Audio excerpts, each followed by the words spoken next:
வணக்கம். கேள்வி முயல் அப்படின்னு ஆத்திச்சூடியில ஒரு செய்யுள். அந்த செய்யுளுக்கு ஏத்த மாதிரி ஒரு கதை பார்க்கலாமா? ஒரு ஊர்ல கார்த்திக் அப்படின்னு ஒரு சின்ன பையன் இருக்காங்க. கார்த்திக்குக்கு ஒரு பழக்கம் இருக்காம்.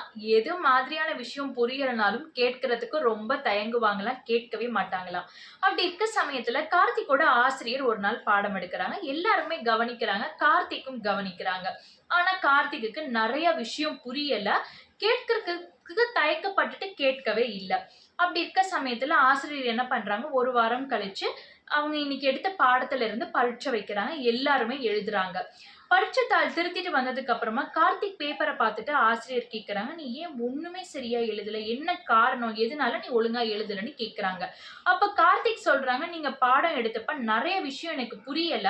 அதனால என்னால இந்த பரீட்சை எழுத முடியலன்னு" சொல்றாங்க. ஆசிரியருக்கு ஒரே ஆச்சரியம். "அன்னைக்கே உனக்கு புரியலன்னா, இன்னைக்கு வரைக்கும் ஏன் நீ என்கிட்ட அத சொல்லவே இல்ல? நீ கேட்டுருக்கலாமே என்கிட்ட புரியல. எனக்கு இன்னொரு தடவ சொல்லி தாங்கன்னு கேட்டுருக்கலாம்ல." அப்படின்னு சொல்றாங்க. அப்ப கார்த்திக் சொல்றாங்க, "எனக்கு இது புரியலன்னு கேட்கறதுக்கு எனக்கு ரொம்ப அவமானமா இருக்கு. நான் எப்படி எல்லாருக்கு முன்னாடியும் எனக்கு இது புரியல, இன்னொரு தடவ சொல்லி தாங்க. அது புரியல, இது புரியல நான் எப்படி சொல்லுவேன்? என் கூட இருக்க நண்பர்கள் என்ன கலாய்ச்சுட்டாங்கன்னா எனக்கு ரொம்ப கஷ்டமாயிடும்." அப்படின்னு சொல்லி ஆசிரியர்கிட்ட சொல்றாங்க. ஆசிரியர் அப்ப சிரிச்சுட்டே சொல்றாங்க, "நீ உனக்கு புரியல அப்படின்னா, நீ தானே கேட்கணும்.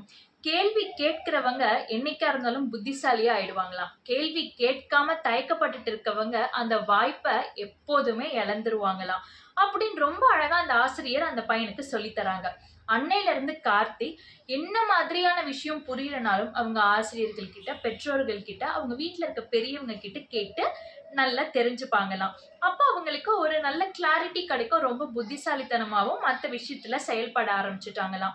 அததான் அந்த ஆசிரியர் எல்லா பிள்ளைங்களுக்குமே சொல்லிக் குடுக்குறாங்க. கேள்வி கேட்கிற எல்லாருமே லைஃப்ல வின் பண்ணிடுவோமா, புத்திசாலியா ஆயிடுவோமா. ஆனா கேள்வி கேட்காம தயக்கமா இருக்கிறவங்க அந்த வாய்ப்பையே இழந்துருவோமா. அதனால எது மாதிரியான விஷயங்கள் புரியலனாலும் நம்ம கூட இருக்கவங்க கிட்ட, பெற்றோர்கள் கிட்ட, ஆசிரியர்கள் கிட்ட நம்ம கேட்டு தெரிஞ்சுக்கணும். அதுதான் கேள்வி முயல் அப்படின்னு இந்த செய்யுளோட விளக்கம். நன்றி.